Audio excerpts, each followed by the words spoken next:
प्यारे बच्चों, good morning.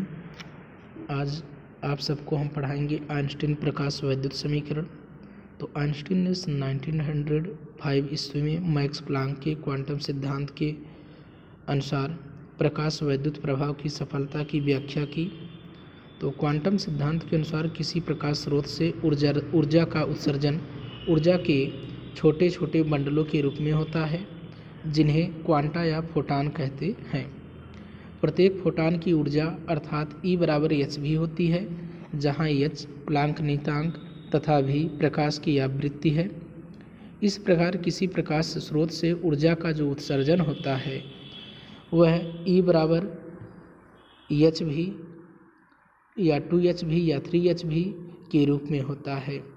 यदि प्रकाश संवेदी धातु पृष्ठ पर आपतित प्रकाश की आवृत्ति भी धातु का कार्यप्लन W तथा उसके पृष्ठ से उत्सर्जित प्रकाश इलेक्ट्रॉनों की अधिकतम गतिज ऊर्जा E के हो, तब आपतित प्रकाश के फोटान की ऊर्जा अर्थात hv बराबर W प्लस E के, जहाँ W बराबर वर्क फंक्शन है जिसे हम कार्यफलन कहते हैं, तो E के बराबर हो गया hv माइनस W।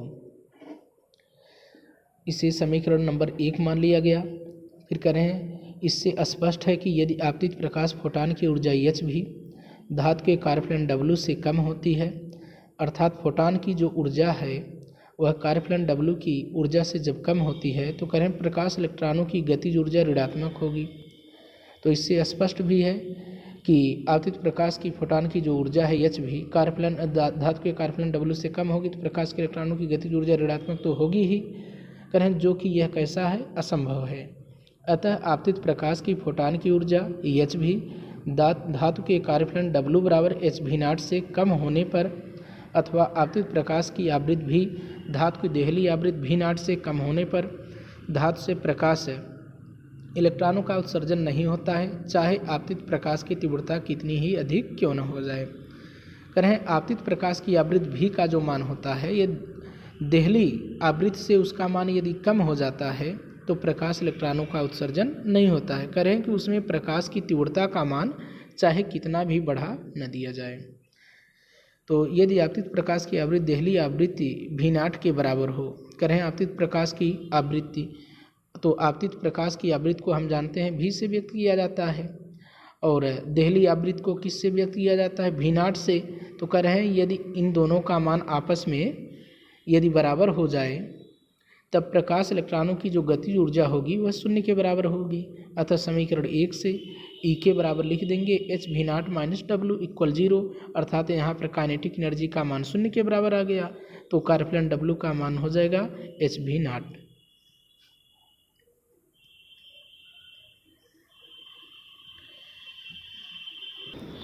तो समीकरण 2 से W का मान समीकरण 1 में रखेंगे, तो काइनेटिक एनर्जी बराबर आ गया hv माइनस hv0।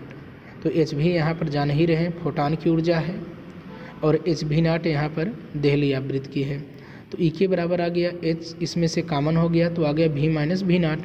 तो करें यदि इलेक्ट्रॉन का द्रव्यमान स्मॉल m तथा उत्सर्जित प्रकाश इलेक्ट्रॉनों का अधिकतम वेग अर्थात vmax हो, तो उत्सर्जित प्रकाश इलेक्ट्रॉनों की अधिकतम गतिज ऊर्जा को हम लिख सकते हैं E के बराबर हाफ mv² बराबर hv माइनस v0। तो करें यही समीकरण ही आइंस्टीन का प्रकाश वैद्युत समीकरण कहलाती है।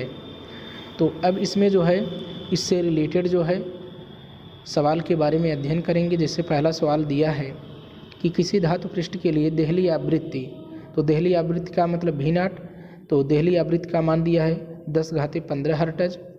करें इसके प्रकाश वैद्युत कार्यफलन का मान ज्ञात कीजिए। तो प्रकाश वैद्युत कार्यफलन का मतलब ये पूछा है कि इसमें W का मान, करें उत्तर जूल तथा इलेक्ट्रॉन वोल्ट दोनों में दीजिए। तो पहले हम निकालेंगे जूल में, तो लिख देंगे कार्यफलन W बराबर hv0। तो यहाँ पर h हम जान ही रहे हैं कि प्लांक नियतांक है, जिसका मान होता है 6.6 × 10⁻−34 जूल प्रति सेकंड।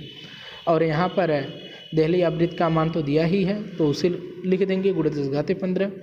तो 10⁻−34 में से 15 निकाल देंगे तो आ जाएगा 10⁻−19, तो आ गया 6.6 × 10⁻−19 जूल।